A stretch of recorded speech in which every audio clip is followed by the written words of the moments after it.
Class is 10? Class is 10? What time? 40, right?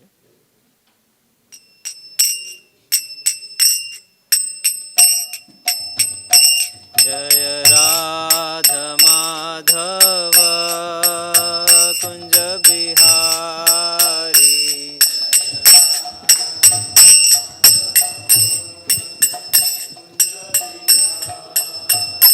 Jaya Radha Madhava Kunja Bihari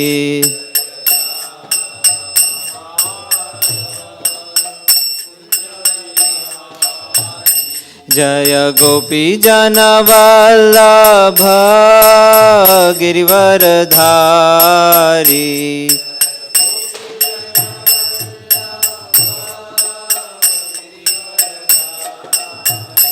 Jaya Gopi Jana Vallabha Girivaradhari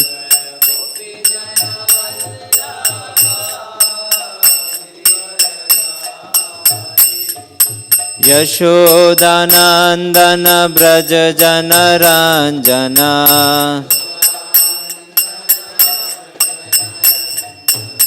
Yashodanandana Braja Jana Ranjana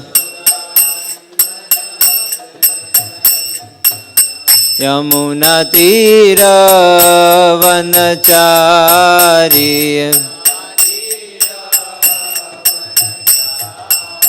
Yamuna Tira Vanachari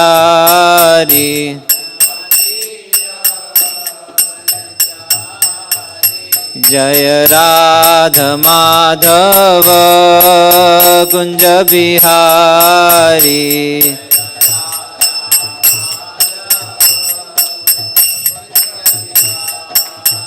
Jaya Radha Madhava Kunja Bihari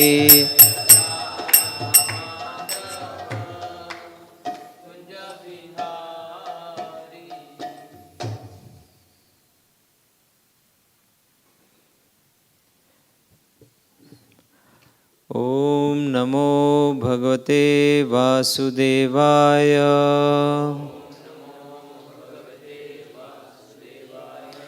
Om Namo Bhagavate Vasudevaya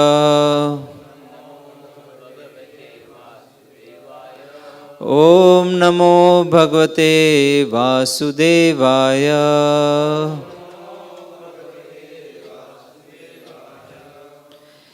Reading from Canto 1, Chapter 15, Shloka 42. Tritve hutvā ca pañcatvaṁ caikatve juhomuni sarvam ātmany ajuhavīd sarvam ātmany ajuhavīd brahmaṇy ātmānam avyaye tritve hutvā ca pañcatvaṁ caikatve juhomuni sarvam ātmany ajuhavīd brahmaṇy ātmānam avyaye tritve hutvā ca pañcatvaṁ caikatve juhomuni sarva ātmany ajuhavīd brahmaṇy ātmānam avyaye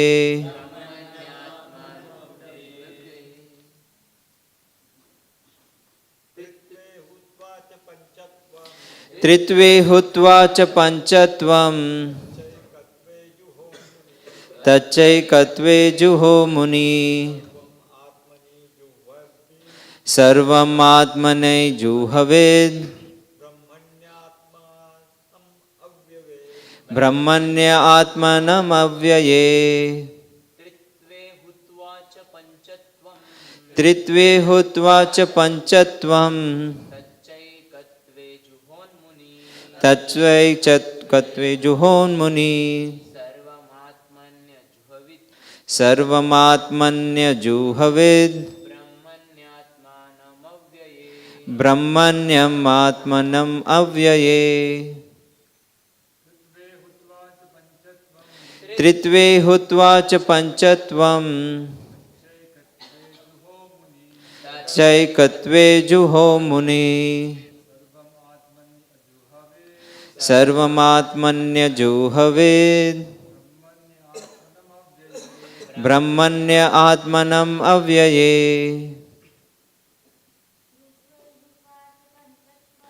tritve hutvā ca pañcatvaṁ caikatve juhon muniḥ sarvam ajuhavīd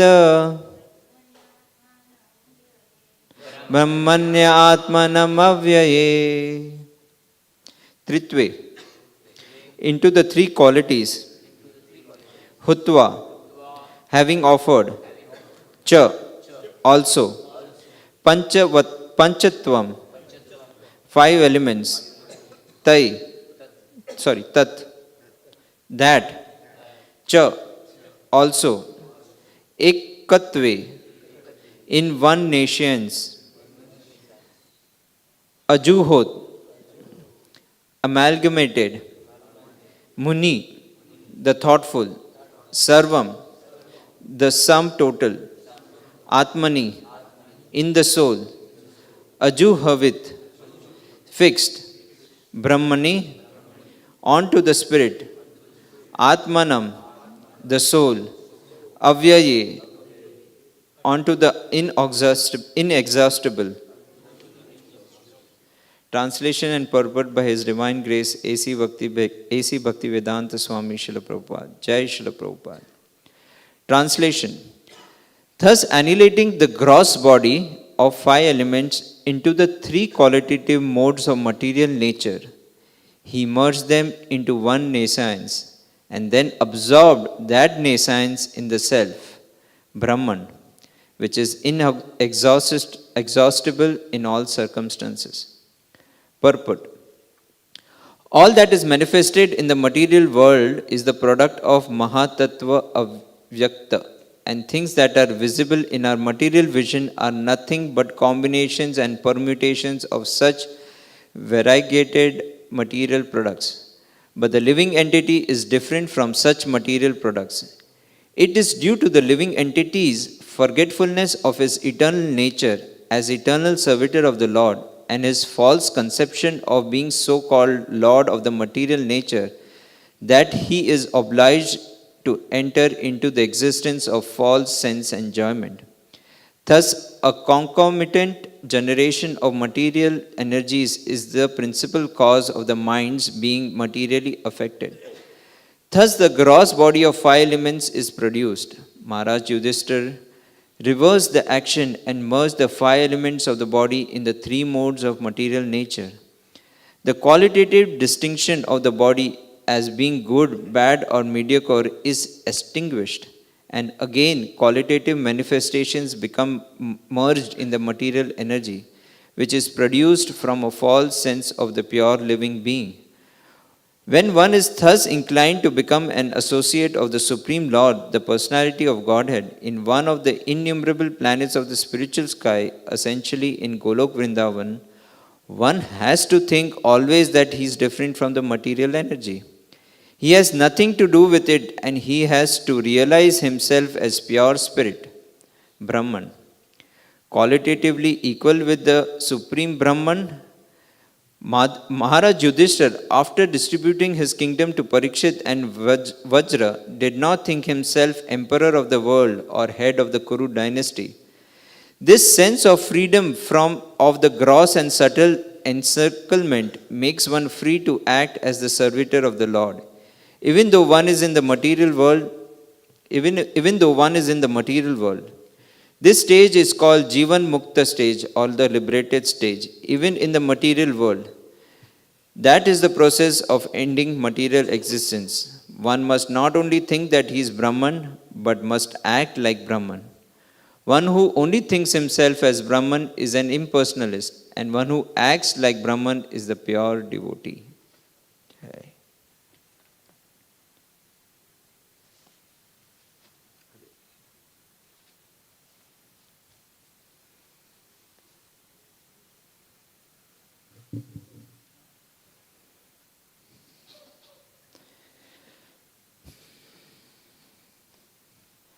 ॐ अज्ञानतिमिरन्धस्य ज्ञानाञ्जनाशलाकया चक्षुरुन्मिलितं येन तस्मै श्रीगुरुवे नमः।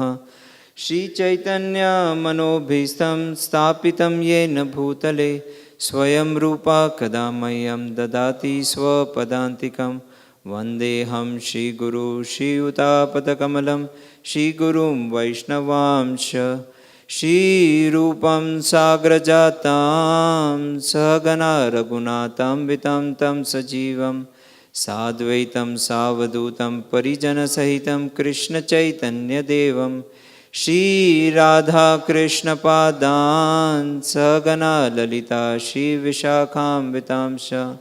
नमो विष्णुपदाय कृष्णप्रेष्ठाय भूतले श्रीमते भक्तिवेदान्तस्वामिनीति नामिने।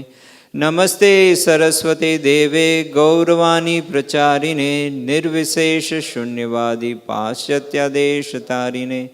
नमो महावदन्याय कृष्ण प्रेमा प्रदायते कृष्णया कृष्ण चैतन्य नामने गौरतुसे नमः। हे कृष्णा करुणा सिंधु दीनबंधु जगतपते गोपेशा गोपिका कांता राधा कांता नमोस्तुते। तप्त कांचन गौरांगी राधे वृंदावनेश्वरी वृषभानुस्तुते देवी प्रणमामि हरिप्रिये। वाञ्छकल्पतरुभ्यश्च कृपा सिन्धुभ्य एव च पतितानां पावनेभ्यो वैष्णवेभ्यो नमो नमः। जय श्री कृष्ण चैतन्य प्रभु नित्यानंद श्री अद्वैत गदाधर श्रीवासादि गौर भक्तवृंद। हरे Krishna Krishna Krishna Hare Hare Hare Ram Ram Ram Hare Hare. So I thank all the devotees for giving me an opportunity to speak and purify myself, though I am not worthy of sitting on this Vyasasan, but you have kindly permitted me.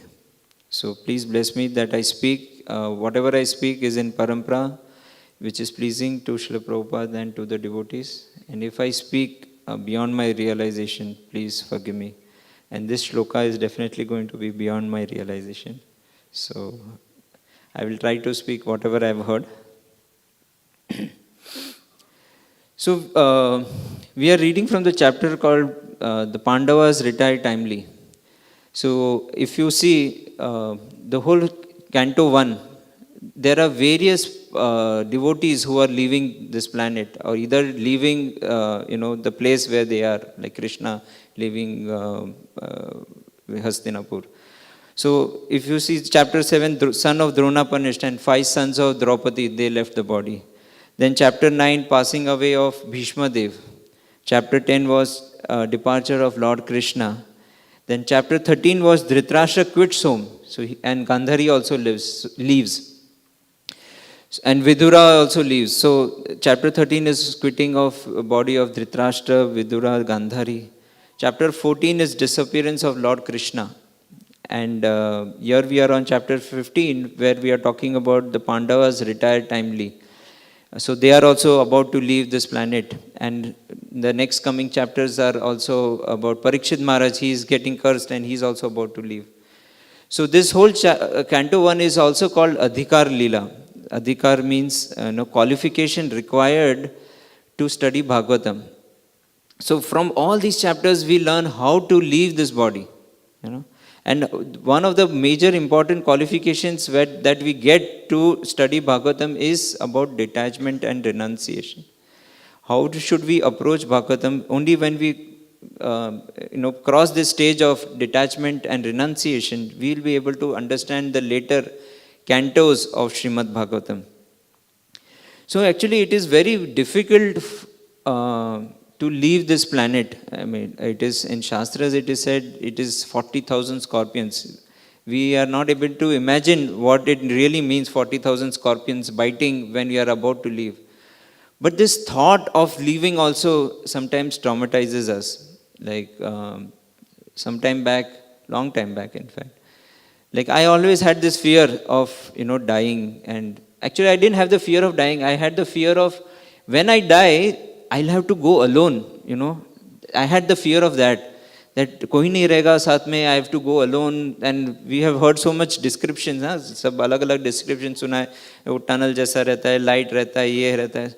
तो that I had that fear कि living alone was very fearful. But when we read Srimad Bhagavatam, Bhagavad Gita, especially when I read Bhagavad Gita chapter 2, it gave me so much solace. Most of my fears actually went down. But it's not that I'm without fear, but still that anxiety always, following us. In fact, I sometimes used to wonder, ISKCON लोग सब लोग हमेशा death के बारे में बोलते हैं, जीवन के बारे में बोलो ना. तो I was feeling that way कि हमेशा मृत्यु मृत्यु मृत्यु, तो art of dying, art of living क्यों नहीं बोलते. So I was always used to think that way. But having studied Srimad Bhagavatam, the first canto, and how to prepare, how to leave the body, it is very important, because unless and until we understand, we can get bewildered a lot. And we have seen, like there is a psychiatrist in late 1960s, she did some research on what are the emotions that go through a person who is about to die. She spent a lot of time with terminally ill people. And she came up with the acronym DABDA. So these are the emotions that we go through. The first DABDA, D means denial. हम तुरंत deny करते हैं, अरे नहीं नहीं मेरे साथ कैसे हो सकता है, ये मेरे साथ हो ही नहीं सकता है कि मैं मरने नहीं वाला. In fact, sometimes we even feel that we are going to live forever. Even Yudhishthir Maharaj, when Yaksha asked him, what is the most amazing thing, he said, people are quitting their bodies left, right and center, but still we feel that we are going to be eternal. So we are in the denial. We think that हम हमेशा जीने वाले, मृत्यु हमें touch नहीं करने वाली. तो जब भी हमें कुछ ऐसा डिजीज हमें पता चलता है कि we are going to die, we are in the denial कि नहीं ये मेरे साथ नहीं हो सकता है. In fact we do so much कि ये डॉक्टर गलत है, मैं दूसरा टेस्ट करवाता हूँ, दूसरे डॉक्टर के पास जाता हूँ. तो we are in the denial first. Then second that comes in our, that emotion that comes is anger. हमें गुस्सा आता है कि मेरे साथ ही क्यों, सब लोग तो दारू पी रहे, सिगरेट पी रहे, तंबाकू खा रहे, अय्याशी कर रहे, मेरे साथ ही ये क्यों, उनके साथ कुछ नहीं हो रहा है, मेरे साथ ही क्यों. तो एंगर, एंड दैट एंगर हम निकालते हैं, या तो हम निकालते हैं अपने डॉक्टर्स पर, या तो नर्सेस पे, या तो अपने रिश्तेदार के साथ, हमारे रिलेटिव्स के साथ. You would have seen that somebody who is terminally ill sometimes becomes very angry कि सुन नहीं पाती है क्या, ये करना मेरे को इधर दर्द है. So they become very angry. Like I had one of the uncles stays in our society, very nice person, aged person. He's gone through a lot of things in life, or he has already gone through cancer, and then after many years again the cancer relapsed.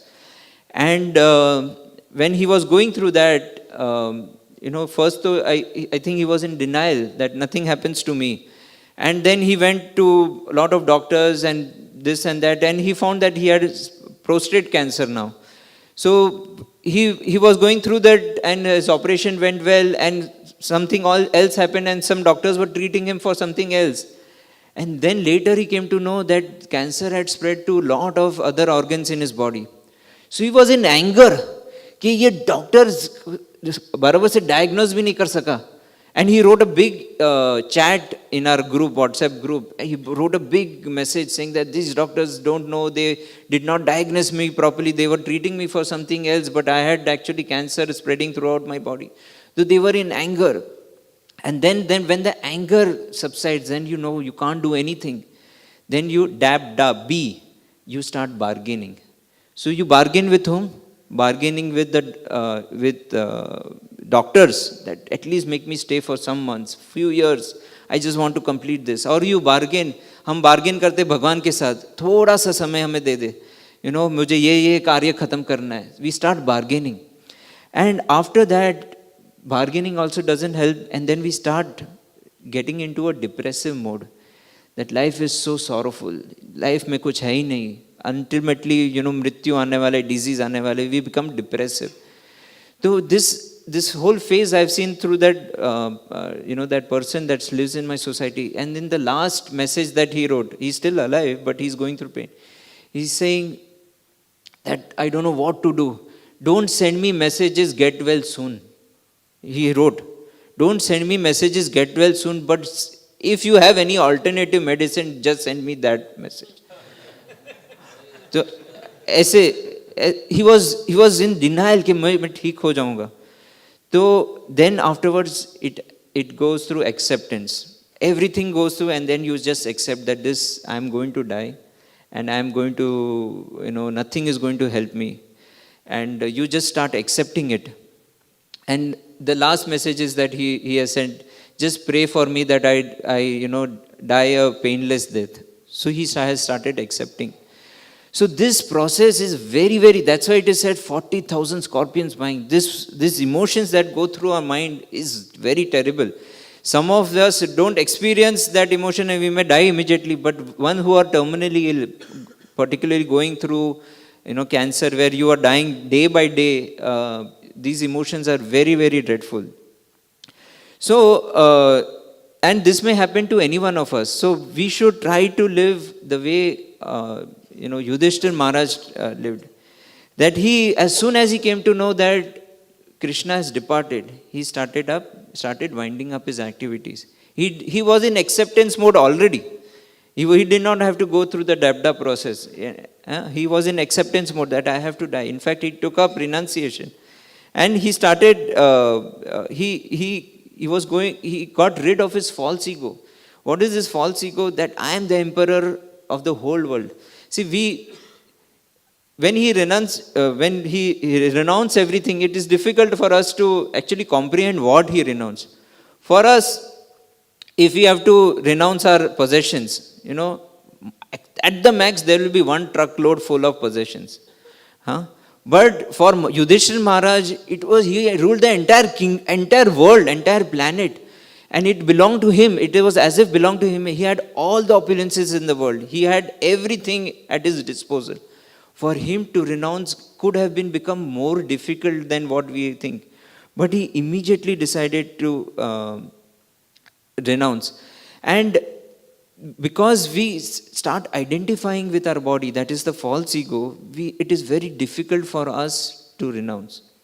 Like once Srila Prabhupada was in Bombay in 1976, and one person had come and he was telling Srila Prabhupada how to make the movement more progressive, and how Krishna consciousness should be spread, and how the movement should be spread. And then Srila Prabhupada was looking at him and he said, why don't you join us? And he said, no, how can I join? I have a daughter, I have to get her married.